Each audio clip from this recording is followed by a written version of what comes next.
നമ്മളുടെ ഏത് ആവശ്യങ്ങളായിക്കൊള്ളട്ടെ, നമ്മൾക്ക് നടക്കില്ല എന്ന് നമ്മൾ വിചാരിച്ചിരിക്കുന്ന എന്താവശ്യങ്ങളും ദൈവത്തോട് നമ്മൾക്ക് നേരിട്ട് ചോദിക്കാൻ പറ്റുമെന്നും, ചോദിച്ചാൽ ദൈവം അതിന് നമ്മൾ ചോദിക്കുന്നതിലും അധികമായി തരുമെന്നും പൂർണ്ണമായും നമ്മളെ ബോധ്യപ്പെടുത്തുന്ന നല്ലൊരു വചനഭാഗമാണ് ലൂക്കായുടെ സുവിശേഷം 11-ാം അധ്യായത്തിൽ 9 മുതൽ 13 വരെയുള്ള വാക്യങ്ങൾ.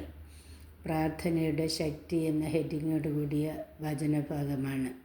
വചനം ഇങ്ങനെ പറയുന്നു: ഞാൻ നിങ്ങളോട് പറയുന്നു, ചോദിക്കുവിൻ, നിങ്ങൾക്ക് ലഭിക്കും; അന്വേഷിക്കുവിൻ, നിങ്ങൾ കണ്ടെത്തും; മുട്ടുവിൻ, നിങ്ങൾക്ക് തുറന്നു കിട്ടും.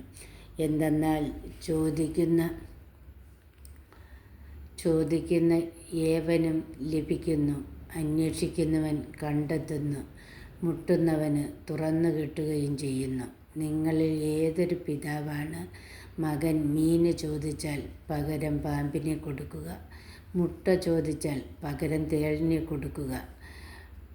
മക്കൾക്ക് നല്ല ദാനങ്ങൾ നൽകാൻ ദുഷ്ടരായ നിങ്ങൾക്കറിയാമെങ്കിൽ സ്വർഗസ്ഥനായ പിതാവ് തന്നോട് ചോദിക്കുന്നവർക്ക് എത്ര അധികമായി പരിശുദ്ധാത്മാവിനെ നൽകുകയില്ല.